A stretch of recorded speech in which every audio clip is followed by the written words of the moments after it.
आता आपण उभे आहोत जळगाव जिल्ह्यातील रावेर तालुक्यातील निंभोरा तांदलवाडी गटातील केंद्र क्रमांक गट क्रमांक 14-15 वर उभे आहे। मतदानाची वेळ संपलेली आहे। 5:30 वाजेची वेळ आहे।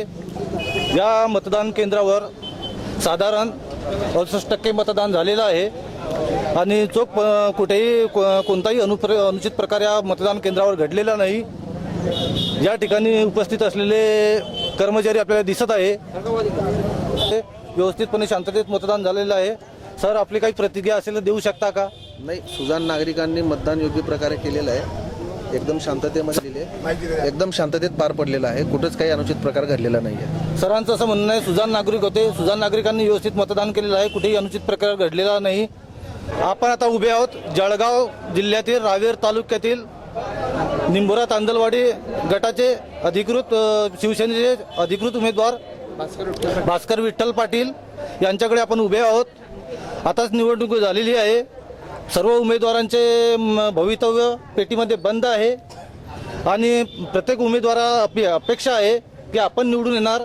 त्याबद्दल आपल्याला शिवसेनेचे उमेदवार आहे श्री भास्कर विठ्ठल पाटील यांची आपल्याला प्रतिक्रिया घ्यायची आहे। भाऊ, आपल्याला निवडून येईल आपल्याला असा विश्वास आहे का?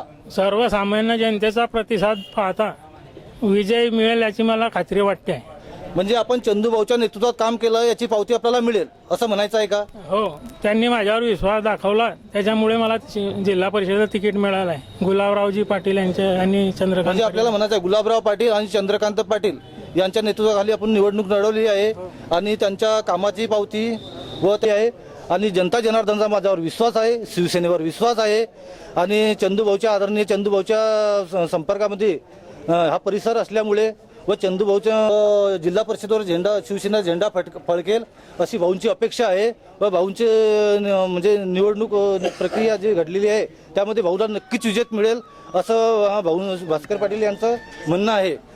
कांतीलाल गाडेसह गुणवंत पाटील, आवाज इंडिया, जळगाव।